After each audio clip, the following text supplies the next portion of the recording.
Hello students, मैं सुधा स्वागत करती हूँ आप सबका आपके अपने चैनल तैयारी ऑनलाइन में। आज हम डिस्कस करेंगे क्लास 10th का वर्कशीट नंबर 21। वर्कशीट है 21 अगस्त 2020 का और टॉपिक है हमारा रचनात्मक लेखन।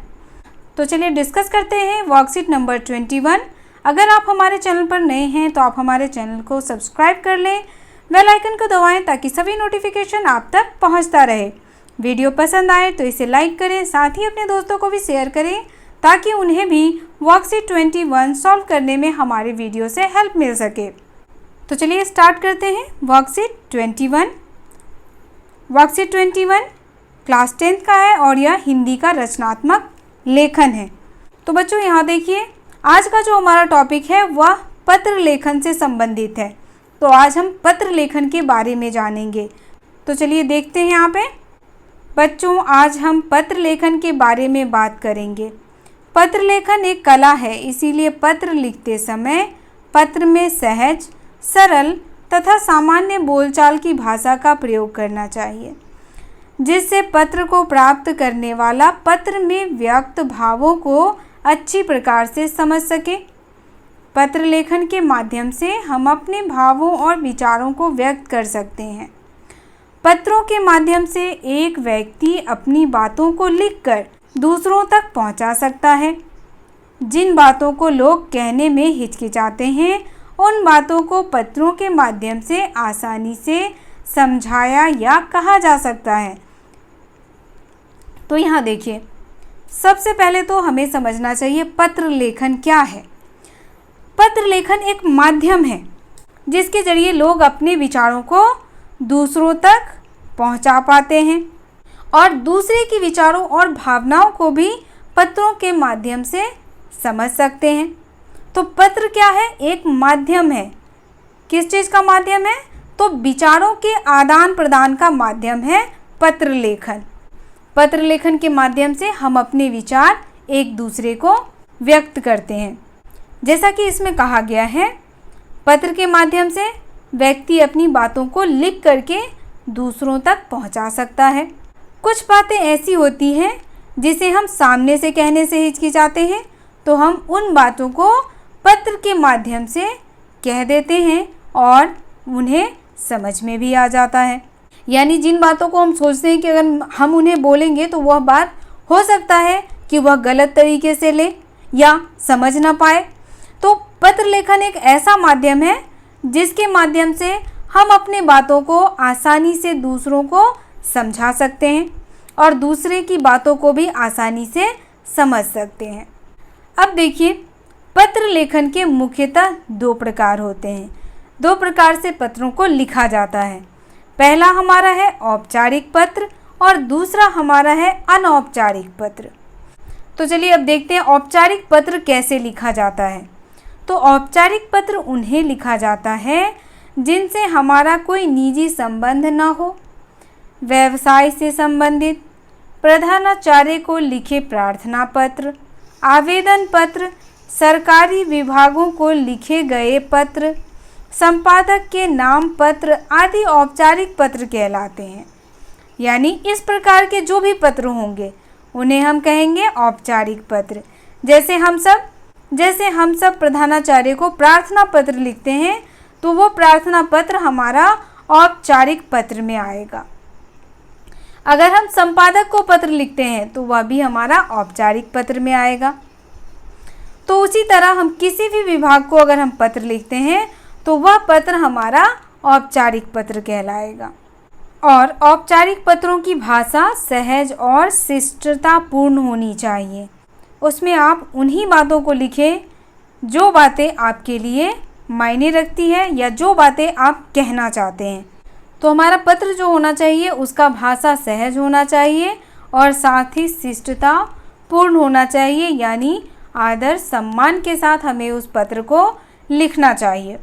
इन पत्रों में केवल काम या अपनी समस्या के बारे में ही बातचीत कही जा सकती है।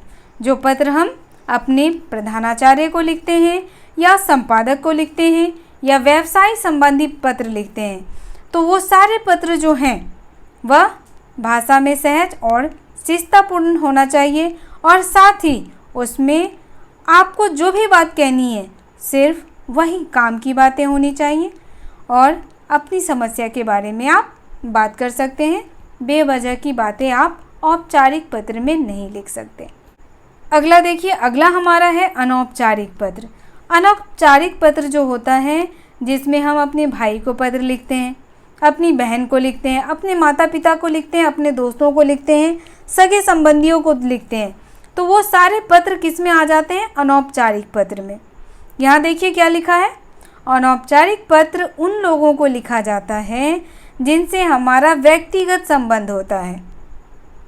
अनौपचारिक पत्र में अपने परिवार के लोगों को, जैसे माता पिता, भाई बहन, सगे संबंधियों और मित्रों को उनका हालचाल पूछने, निमंत्रण देने तथा सूचना आदि देने के लिए लिखे जाते हैं। इन पत्रों में भाषा के प्रयोग में थोड़ी ढील की जा सकती है। इन पत्रों में शब्दों की संख्या असीमित हो सकती है क्योंकि इन पत्रों में इधर उधर की बातों का भी समावेश होता है। तो सबसे पहले तो अंतर समझिए कि औपचारिक पत्र और अनौपचारिक पत्र में अंतर क्या है। तो हमने देखा कि औपचारिक पत्र हम उन्हें लिखते हैं जिनसे हमारा निजी संबंध नहीं होता है और साथ ही पत्र की भाषा सहज होती है और सम्मान पूर्वक होती है, यानी कि शिष्टतापूर्ण होती है। औपचारिक पत्र हम केवल अपने काम या अपनी समस्याओं के बारे में अगर किसी से बताना चाहते हैं तो उसे लिख सकते हैं, जिसमें केवल काम की बातें होती हैं और जो भी हमारी समस्या है उसके बारे में ही हम बातें करते हैं। यानी औपचारिक पत्रों में शब्दों की जो संख्या है वह सीमित होती है। वहीं औपचारिक पत्र को देख लीजिए, जब हम औपचारिक पत्र लिखते हैं, अगर हम अपनी माता को पत्र लिख रहे हैं या पिता को पत्र लिख रहे हैं तो उसमें हम अपने निजी संबंधों के बारे में बातें करते हैं। साथ ही हम उनसे खुलकर बातें करते हैं। बहुत सारी ऐसी बातें भी होती हैं जो हम उन्हें बताते हैं। हम अपने छोटे भाई बहन को भी पत्र लिखते हैं और साथ ही अपने बड़े भाई बहन को भी। जो हमारे सगे संबंधी होते हैं उन्हें भी पत्र लिखते हैं और जो हमारे मित्र होते हैं उन्हें भी पत्र लिखते हैं।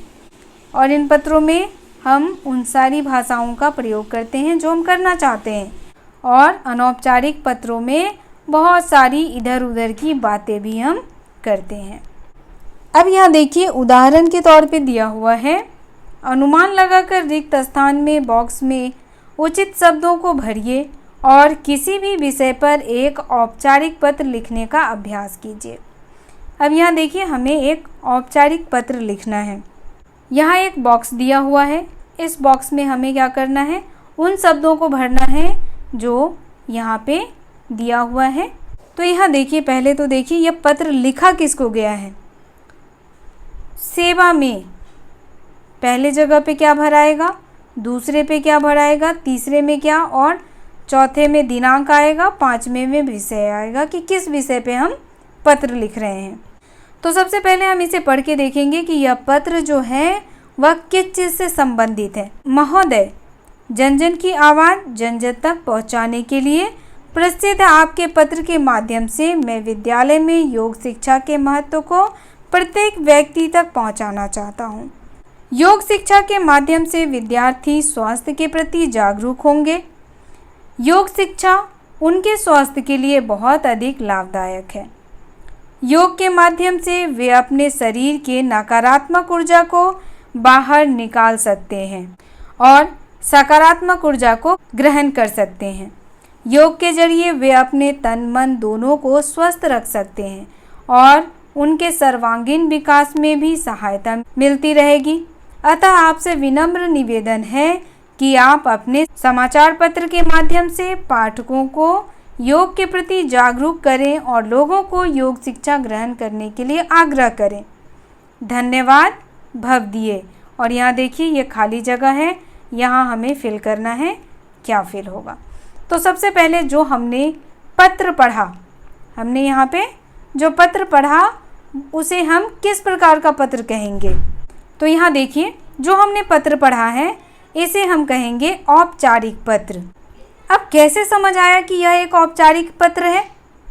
तो यहाँ देखिए, पत्र में सहज और शिष्टपूर्ण शब्दों का प्रयोग किया गया है। साथ ही जो शब्दों का प्रयोग किया गया है उसकी संख्या भी लिमिट है। यहाँ अनलिमिटेड बातें और इसमें बेतुकी बातें बिल्कुल भी नहीं की गई है। तो यह क्या है? एक औपचारिक पत्र है। तो यहाँ देखिए, औपचारिक पत्र लिखने का तरीका होता है। सबसे पहले हम लिखते हैं सेवा में। किसे हम पत्र लिख रहे हैं? तो हमारा पत्र जो है वह जुड़ा हुआ है संपादक से। तो यहाँ हम लिखेंगे सेवा में संपादक महोदय। संपादक महोदय, क्योंकि हम पत्र किसको लिख रहे हैं? संपादक को लिख रहे हैं और उन्हें अपनी समस्या के बारे में बता रहे हैं। मैं चाहता हूं कि हमारे देश में सभी लोग किस चीज़ के लिए जागरूक हों? तो योग शिक्षा के प्रति और योग के महत्व को समझे। तो पत्र लिखा जा रहा है किसको? संपादक महोदय को। और संपादक महोदय किसके संपादक हैं? तो यह हैं दैनिक हिंदुस्तान के संपादक। तो यहाँ पे क्या आ जाएगा? दूसरे नंबर पे आ जाएगा हमारा दैनिक हिंदुस्तान। यह एक समाचार पत्र है जिसके संपादक को हम क्या कर रहे हैं? एक औपचारिक पत्र लिख रहे हैं। उसके बाद तीसरे नंबर पे क्या लिखेंगे? तो तीसरे नंबर पे जहां हमें पत्र भेजना है, तो यहाँ देखिए पत्र का पता, ये है हमारा पता, केजी मार्ग, नई दिल्ली। तो तीसरा हम उस जगह का एड्रेस लिखेंगे जहां हमें पत्र को भेजना है। तो हमारा पता है केजी मार्ग, नई दिल्ली। हमें पत्र कहाँ भेजना है? केजी मार्ग, नई दिल्ली को। उसके बाद हमें लिखना है दिनांक। तो दिनांक कब का दिया हुआ है? 21/8/2020। 21/8/2020। अब यहाँ हमें लिखना है विषय। विषय हमारा क्या है? हम लोगों को योगा की शिक्षा के लिए जागरूक करना चाहते हैं, यानी योग शिक्षा के महत्व को बताना चाहते हैं। तो हमारा विषय हो जाएगा योग शिक्षा। योग शिक्षा का महत्व, यह हमारा विषय है। तो जब भी हम औपचारिक पत्र लिखते हैं तो हमें इन सारी चीज़ों का ध्यान रखना होगा। अब यहाँ देखिए नीचे भी हमारा ब्लैंक स्पेस है। यहाँ क्या फिल होगा? यहाँ हमें फिल करना है। तो यहाँ देखिए धन्यवाद भवदीय। अब हमें यहाँ पे अपना नाम लिखना होगा। तो अपना नाम, जो भी आपका नाम होगा वो आप लिखेंगे। छठे में आपको अपना नाम लिखना होगा यहाँ पे। सातवें बॉक्स में आपको अपना पता लिखना होगा। आपका पता क्या है? उसके बाद आठवें बॉक्स में आपको अपना मोबाइल नंबर लिखना होगा ताकि वो आपसे कांटेक्ट कर सके। मोबाइल नंबर यहाँ पे आपको लिखना होगा। ठीक है, तो इस तरीके से आपको लिखना है औपचारिक पत्र। तो ये वीडियो यही समाप्त होता है। मुझे आशा है आप सब समझ गए होंगे। तो ये वर्कशीट यही समाप्त होता है। मुझे आशा है आप पत्र के माध्यम को अच्छी तरह समझ गए होंगे। पत्र के मुख्यतः दो माध्यम हैं, औपचारिक पत्र और अनौपचारिक पत्र।